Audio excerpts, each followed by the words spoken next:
دیکھیں، ایک تو وہ یہ کہہ رہے ہیں کہ ہم نے کوئی جنگ نہیں جیتی، ہم نے کوئی ایسا مورکا نہیں مارا کہ جس پر ہم یہ کہیں کہ ہم یہ جنگ جیت گئے ہیں۔ جو میں سمجھتی ہوں، میری اوپینین ہے کہ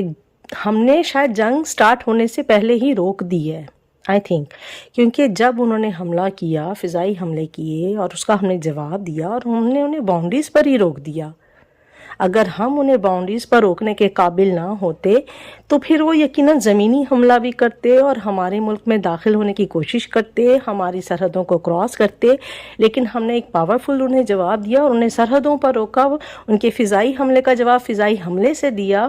ان کے ڈرونز کو مارا، ان کے جہازوں کو مارا، ان کے آرمی کو پسپا کیا، تبھی ہم نے شاید ایک بڑی جنگ کو ہونے سے پہلے ہی روک دیا۔ پہلی بات تو یہ ضروری نہیں تھا کہ اس کو ہم جنگ کو آگے تک لے کے جاتے یا اس لڑائی کو ہم بڑھاتے۔